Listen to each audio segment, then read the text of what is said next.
Hello，大家好。我係 Alex。我哋係一間 AI 公司。來自阿聯酋阿布達比。係啦。我哋今日咧就賣產品嘅。我哋今日咧係想同大家分享下一啲大型公司點樣去令到進入呢個 AI 年代，我哋應該點樣適應佢。好多公司其實我哋見到嘅都係有開始用 AI，即係無論你自己公司內部又好啊，或者你同事好啊，都開始用 AI。咁到底喺企業層面係應該點樣做呢？係啦，咁我首先講講大概嗰個。喂，hello，OK，好。咁或者我先講講大概依家我哋面臨呢一個 AI 嘅嗰個環境，一般公司佢遇到嘅問題，或者我哋係點樣用呢啲 AI 嘅場景。係啦，咁2年前啦，我諗我都開始用 AI 啦。嗰陣時我哋用 AI 其實真係唔係好準嘅，每一次做啲嘢咧都好似好 draft 嗰啲嘢，可能我都要花好多人手時間去改好多嘢啊。但係以前就已經開始用啦，但係當然依家越嚟越好啦咁樣嚇。但係以前我哋個年代，我哋即係嗰陣時唔係2年前啦，我哋都係諗住話 AI 點樣作為自己個人工具。但係去到時至今日，其實因為 AI 都好準啊。其實我哋都可以將我哋多啲 work 咧，就交俾 AI 去做。咁係咪可以將佢變成我哋其中一個 partner 去幫我哋做多少嘢呢？係啦，我哋會用 AI 會做啲咩呢？我哋會做一啲，例如話做一啲寫下電郵啊、summarize 啲嘢啊，或者我啲英文唔係好好嘅，我攞啲 AI 幫我寫定啲嘢，我改下少少嘢啊。我老闆叫我做個 PPT， 但係我又冇圖嘅，我上網抄啲圖咧又肉酸嘅，AI 幫我將我比較靚少圖啊。其實我哋而家呢個都有啲圖，我都係用 AI 將㗎。或者我有啲 idea， 我又唔係好清晰，我又未做過呢啲咁嘅資料搜集，我又想 AI 俾一啲 idea 我。咁所以呢啲 tools 咧好個人化，即係 AI 好多工具其實係 market 係好多嘢可以用。咁我唔講個名，但係應該大家都好多用緊嘅。咁Agentic AI 係咩咧？可能呢個啲在座你可能都知道。其實我哋講緊嘅 Agentic AI 就唔係話我哋要自己人手要寫個 prompt 落去個 AI 度俾啲嘢我哋反而就可能我哋將一個 task 交俾個 AI， 佢可以自主性幫我做啲嘢出嚟。我要嘅唔係一個話我係個 Open AI 啊，或者 ChatGPT 啊，我寫完啲嘢或者係 Copilot 啦，寫啲嘢之後呢，佢就幫我出張相啊，即係咁單一嘅嘢。我可能要求嘅嘢可能會再多少少嘅，例如話我啲資料，我想佢做完分析之後，俾翻個報告我，俾個建議我。咁可能啲資料去 email 啊，或者去我 CRM 系統啊呢啲嘢。咁但係如果我依家做嘅話，可能我要人手自己去 copy and paste， 係嘛？做啲 work 比較單一嘅。咁應該同埋我哋如果做啲嘢複雜嘅話呢，其實 AI 佢本身亦都可以幫我分派啲啱嘅 agent 呢 AI agent 呢，幫我做啲特別嘅 task 嘅。例如話我呢個 process 呢，由頭到尾我要出啲建議嘅。咁可能有啲 work 係負責幫我出個大綱啦，有啲 work 可能幫我出啲圖啦，有啲 work 可能幫我做一啲建議啊。咁呢可能有唔同 agent 去做呢樣嘢。咁我如果假設我自己要逐個 point 去打話呢，其實我都幾花時間。咁如果呢個流程可以由交俾一個自主性 AI 幫我做晒成個嘢呢，我就要個 result 嘅啫，係嘛？咁呢個就係其實將來嗰個叫 Agentic AI 係真係可以幫到成為我哋嘅 partner， 就唔係我依家要逐個打 AI， 因為我發覺依家人手做 AI 其實時間都唔係慳到好多，因為你都好多要改啊 ，copy and paste 啊，跟住出個 result 可能你個方面又唔啱，你又執大亂嗰啲字粒啊咁樣，係啦，我唔覺得會好 helpful。咁所以其實我哋要嘅嚟緊嘅嗰個 AI 個其實就係 look for 一個係可以俾個 outcome 我哋嘅 AI， 就唔係俾一個係即係半製成品嘅 AI。講完個人，其實企業嚟講，其實我係做好多啲銀行啊、保險公司啊、金融業啊，或者logistics嘅公司一啲嘅 consultant 嘅。其實我都做咗30年。咁好多時公司企業揾嘅，其實佢就唔係一啲嘅 tools 咧，俾一個人去用。其實企業更加注重嘅就係我可唔可以將來有啲新嘅 AI 嗰陣時咧，我可以令到我間公司嘅做嘢 efficient 會快啲，個 process 會快啲。其實呢個好緊要嘅嚇。我都舉個例子啦，一間公司可能都有 sales 啦，佢收到好多資料啦，咁佢資料嚟話我要佢可能啲資料可能 website 收入嚟，咁我點知呢個客係咪啱呢？或者同佢傾完之後，我可唔可以好快有個 AI 幫我做完之後留翻啲啱嘅 lead 等佢去跟？咁做呢樣嘢其實我哋收到資料可能得個人名、得個身份證、得可唔可以身份證、電話號碼好少嘅 information。如果 AI 可以幫我去啲唔同 website 或者其他唔同地方 social media 幫我攞完資料，攞翻一個 summary 俾我，話俾你聽呢個客係咪 qualify 去我去跟嘅，咁係咪好過我自己逐個去跟就去睇呢啲嘅 information？咁所以呢個時間性，如果假設可以做得快嘅更加好。另外就係可能我哋有好多時我哋見客，可能有好多 information，我哋攞完翻嚟之後，我哋同個客講，我知道你啲資料啦，我翻去 check 啦咁樣，可能一個禮拜之後我再翻嚟揾你啦。咁但係一個禮拜之後，個客可能佢 change mind 喎，可能唔再需要呢樣嘢喎，你可能 lost opportunity 喎。如果假設我同我個資料我攞完翻嚟之後，無論個資料係幾亂都好啦，我揾個 AI 幫我上梳理咗之後咧，可能好快幫我出一個 proposal 出嚟，而呢個 proposal 係睇得下嘅。咁其實我可能好快就捉住咗呢個客，就唔使驚個客走咗第二間公司喎。咁呢個都係一個即係個速度快嘅原因。點解我哋追求一個速度？其實將來嘅 AI， 我陣間再講。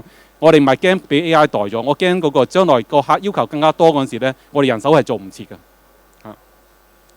咁同埋我哋都見到其實喺 AI 嘅情況之下咧，我哋依家個 process 咧，現有嘅未有 AI 之前咧。其實我哋好多嘅公司行嘅流程都好 standard 嘅，我哋唔會話特登為一個客去做一啲特別嘅 customer 嘅 service。咁我哋都希望我哋個客係特別待遇嘅，個個客都想自己有特別待遇。咁我可唔可以運用 AI 令到我啲 process 流程會係更加人性化啲，可以照顧到佢唔同需要呢？或者啲 support 會做多少少呢？咁呢啲都係我哋現有嘅 process 係做唔到，因為我哋好多嘢係規管咗。你要問你老闆做唔做得，你老闆又要睇下資料再話你知。咁其實呢個時間已經過咗嘅，已經係。咁所以如果假設我哋想早啲、快啲去令到你嘅客戶得到佢想要嘅服務嗰陣時，啲資料搜集整理其實係好花時間。咁呢個都係將來如果假設有將啲 AI 去幫我做呢樣嘢嗰時，係我哋係可以實現到呢一個嘅情況。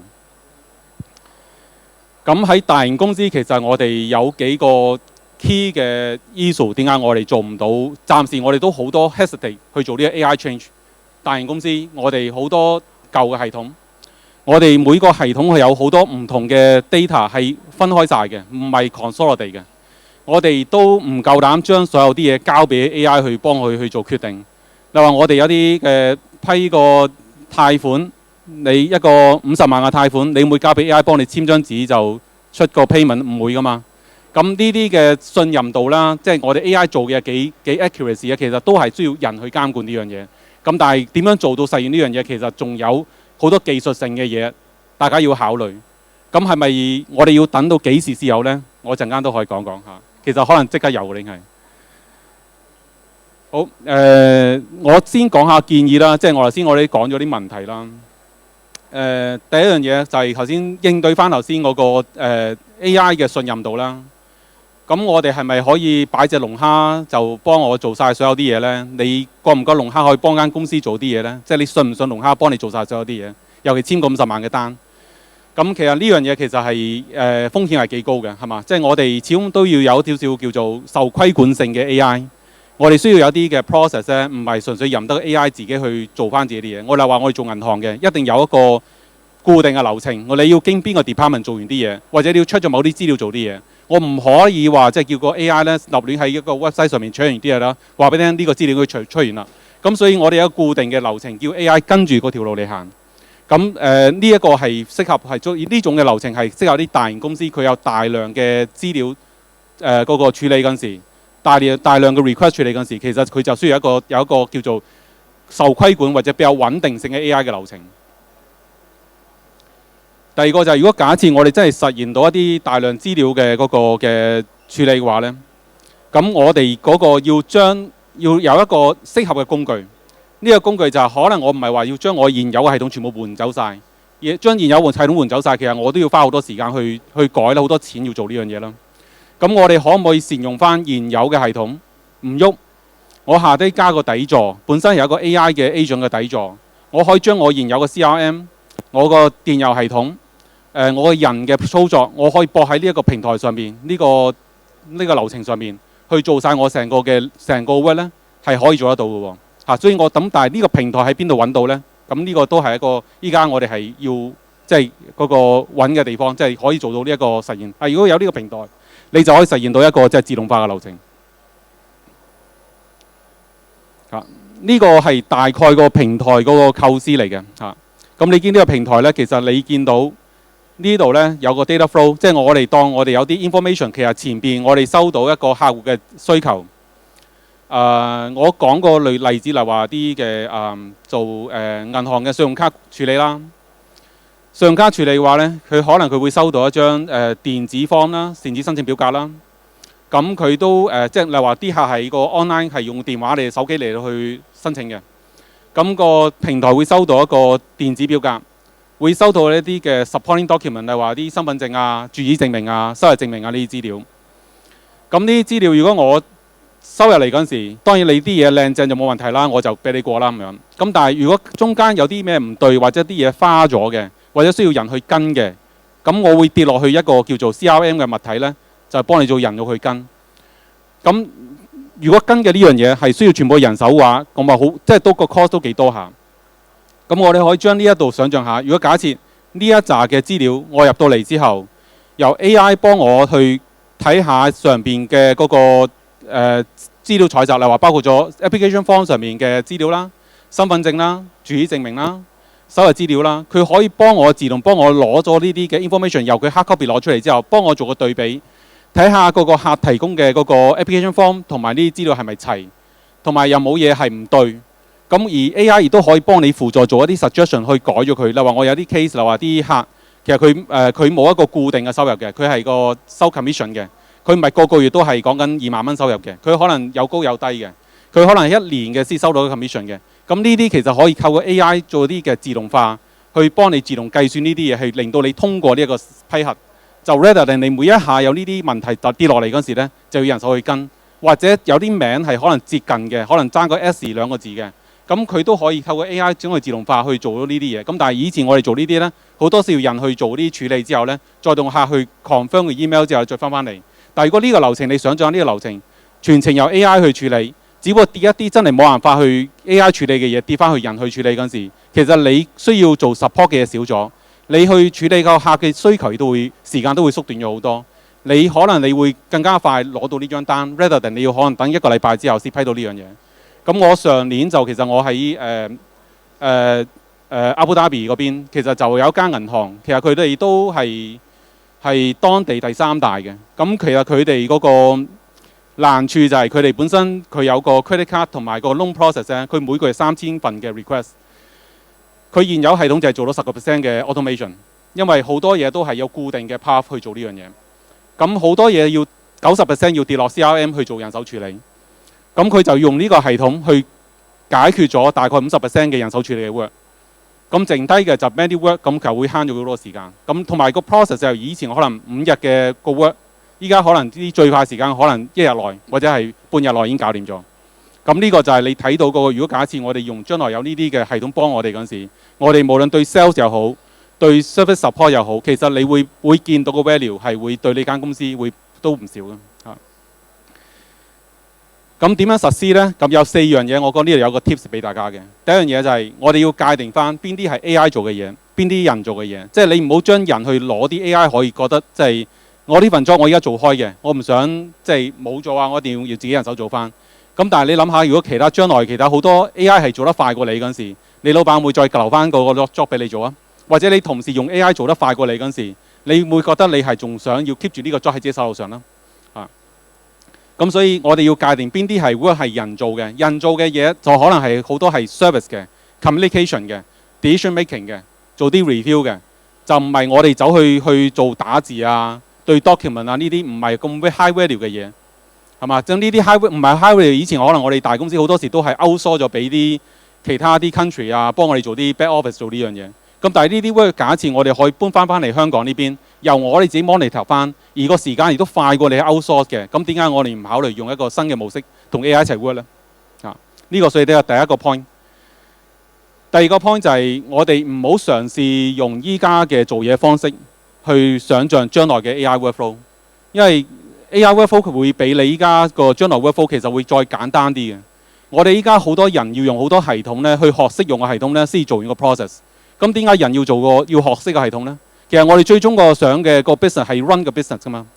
咁如果我哋花時間去學系統，又要揾 IT support，我哋係咪其實如果啲 work 係 AI 可以幫我做嗰時，我純粹做 decision making 嗰時，我仲需唔需要咁複雜嘅系統？要我自己要花咁多同事去學咁多個鐘頭去學呢個系統呢？我可唔可以用 AI 幫我 run 呢個系統呢？其實係可以做得到喎，係嘛？咁所以當我哋設計呢個新嘅流程嗰時呢，其實我哋要諗下將來如果真係實現呢一個嘅智能化嘅 AI 呢，其實就唔應該用現有嘅思維去諗將來嘅系統。